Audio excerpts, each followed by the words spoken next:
दोस्तों ये है प्रोबोसियस मंकी यानी सूंड बंदर। अपने 4 इंच लंबे नाक के कारण इस बंदर को ये नाम मिला हुआ है। विशेष बात यह है कि प्रोबोसियस बंदर शायद दुनिया का इकलौता ऐसा जीव है जिसमें नर और मादा के पास अलग अलग प्रकार की नाक होती है।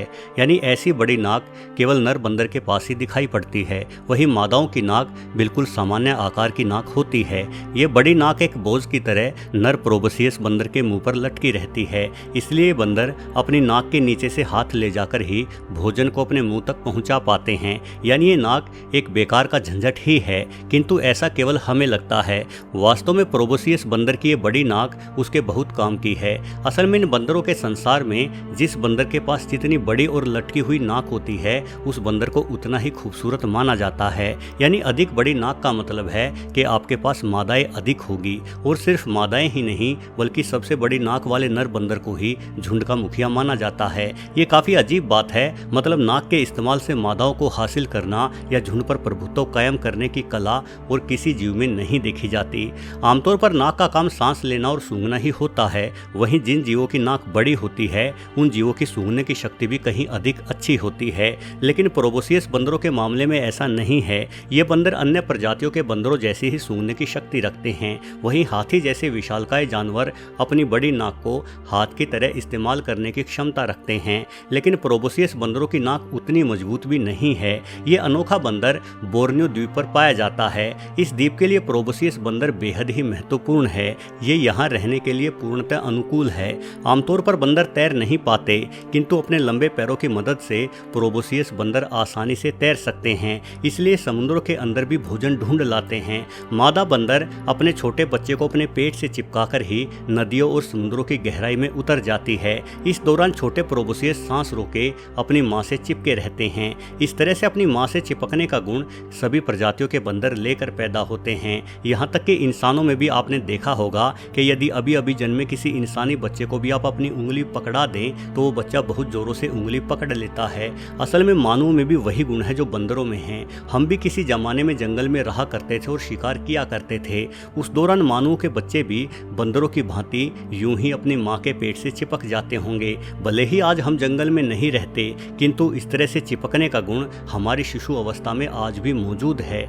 वैसे भले ही वर्तमान में भी हम कई गुण बंदरों जैसे रखते हों, किंतु प्रोबोसियस मंकी एक और मामले में अन्य बंदरों या वानरों से भिन्न है। दरअसल नर की लंबी नाक ही इसे विशेष नहीं बनाती, बल्कि सभी नरों का लिंग भी हरदम तनाव की अवस्था में ही रहता है। ये अजीब गुण भी संसार के किसी दूसरे जीव में नहीं देखा जाता। वैज्ञानिकों का कहना है कि समुद्रों के आसपास रहने के कारण यह बंदर समुद्री खारा पानी ही पी लेता है, जिस वजह से प्रोबोसियस बंदर के शरीर में नमक की मात्रा बढ़ जाती है। अधिक नमक की मात्रा शरीर में अधिक पानी भी सोखती है और शरीर के खून के बहाव यानी ब्लड प्रेशर और हृदय गति को भी बढ़ा देती है। यही वजह है कि तेज खून के बहाव के कारण नर प्रोबोसियस बंदर का लिंग हमेशा ही तनाव की अवस्था में बना रहता है। हालांकि ऐसा होने की कोई पुख्ता वजह वैज्ञानिक नहीं ढूंढ पाए हैं। दोस्तों वैसे जो जीव जिस माहौल में रहता है वो जीव उसी माहौल के अनुसार खुद को ढाल लेता है। यदि वो जीव खुद को उस माहौल के अनुसार नहीं ढाल पाता तो मारा जाता है। प्रोबोसियस बंदर जहां नमकीन पानी के अनुसार खुद को ढाल चुके हैं, वहीं जापानीज मकाक कहे जाने वाले इन बंदरों ने खुद को बेहद ठंडे मौसम में रहने के अनुकूल कर लिया है। इन बंदरों को बर्फीले बंदर के नाम से भी जाना जाता है। जापान की राजधानी टोक्यो से 500 किलोमीटर दूर नागानो प्रांत में एक अनोखी बर्फीली घाटी है। यहाँ बेहद ही अधिक बर्फबारी होती है, इसलिए दूर दूर तक किसी जीव का नामो निशान नहीं दिखता। बर्फबारी के दिनों में यहाँ का तापमान -30 डिग्री से भी नीचे गिर जाता है, जिस वजह से स्थान को नरक की घाटी भी कहा जाता है। लेकिन इस भयंकर ठंड में भी बर्फीले बंदर ने जीने की राह तलाश ली। जब सर्दियाँ शुरू होती हैं तो ये बंदर खाना पीना काफ़ी कम कर देते हैं और एक दूसरे से चिपक कर बैठ जाते हैं ताकि इन्हें ठंड कम लगे। लेकिन ठंड बढ़ती ही जा रही है, अब चिपक कर बैठे रहने से काम नहीं चलेगा। ऐसे में ये बर्फीले बंदर पहाड़ों की चढ़ाई शुरू कर देते हैं। ये देखकर हैरानी होती है कि भला इतनी भयंकर ठंड में ये बंदर और ऊंचे पहाड़ क्यों चढ़ रहे हैं, किंतु ये जानते हैं कि इस भयंकर ठंड से छुटकारा कैसे और कहां मिलेगा। काफ़ी दूर तक चलने के बाद इन बंदरों को पानी के जलाशय से भाप उड़ती दिखाई देती है। ये भाप गर्म पानी की है। जैसा कि हम जानते हैं कि हम पृथ्वी के जितना अंदर जाएंगे तापमान उतना ही अधिक बढ़ता जाएगा। पृथ्वी के बाहरी कोर पर ही तापमान इतना अधिक हो जाता है कि वहाँ मौजूद चट्टानें पिघल जाती हैं, जिसे मैग्मा कहा जाता है। वैसे तो मैग्मा पृथ्वी के परतों के अंदर कैद रहता है, किंतु कई बार भूकंप आदि की वजह से पृथ्वी की परतों में दरार आ जाती है, जहां से होता हुआ मैग्मा ऊपरी चट्टानों तक पहुंचता है। मैग्मा के संपर्क में आने से ऊपरी चट्टानों के साथ साथ उस स्थान का भूजल भी गर्म हो जाता है और गर्म पानी हल्का होकर ऊपर आता है। हालांकि बाहर के मौसम के संपर्क में आने से ये पानी ठंडा होने लगता है, किंतु नीचे की ओर से गर्म पानी भी लगातार ऊपर की ओर बहता रहता है। यानी ऐसी परिस्थितियों में सर्द मौसम में भी एक गर्म पानी का जलाशय स्थापित हो जाता है। बर्फीले बंदर इन गर्म पानी के जलाशयों से भली भांति परिचित हैं और भयंकर सर्दियों में ये इन गर्म पानी के जलाशयों में ही शरण लेते हैं।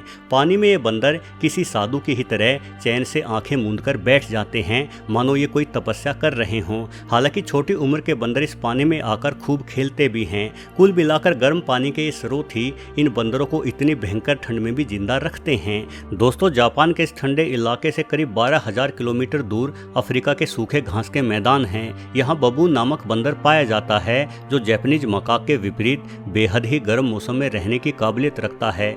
अफ्रीका में बबून बंदर की 5 उपप्रजातियां पाई जाती हैं और ये दक्षिणी अफ्रीका से लेकर मध्य अफ्रीका के रेगिस्तानी इलाके तक अपना जीवन जी रहे हैं। यमन से सवाना तक का रूखा मौसम बबून झेल लेता है। ये देखा गया है कि पानी ना मिलने पर यह बंदर करीब 1 महीने तक खुद को प्यासा भी रख सकता है। ऐसे मौसम में जब रसीले फल भी उपलब्ध नहीं होते तो बबून छोटी हिरणों आदि का शिकार करता है, क्योंकि मांस से काफी नमी प्राप्त हो जाती है। यह बंदर पानी के बेहद पुराने स्रोतों को याद रखता है। यहाँ तक कि कई बार स्थानीय आदिवासी भी पानी ढूंढने के लिए बबून की ही मदद लेते हैं। यहाँ इस पुरानी वीडियो में आप देख सकते हैं कि एक आदिवासी ने बबून बंदर को पकड़ लिया है। बबून को पकड़ने के बाद इसे नमक के टुकड़े खिलाए जा रहे हैं। अमूमन ये देखा गया है कि बबून नमक को खाना बहुत पसंद करता है। कई बार ये लोगों के घरों से भी नमक चोरी कर ले जाता है और अधिक मात्रा में नमक खाने से किसी भी जीव को जोरों से प्यास लगना स्वाभाविक है। आदिवासी द्वारा नमक के टुकड़े खिलाने के बाद बबून को छोड़ दिया जाता है और नमक खाने से प्यासा हुआ बबून तेजी से पानी के एक छुपे हुए स्रोत की ओर दौड़ लगा देता है। स्थानीय आदिवासी भी इसके पीछे पीछे दौड़ता है और पानी के उस स्रोत तक पहुंच जाता है जहां प्यासा बबून पानी पी रहा था। ये माना जाता है कि अफ्रीकन लोग हजारों वर्षों से पानी को ढूंढने के लिए इसी तकनीक का इस्तेमाल कर रहे हैं। चाहे कहीं भी छुपा हो, रेगिस्तानी इलाकों में रहने में माहिर बबून पानी खोज ही लेता है।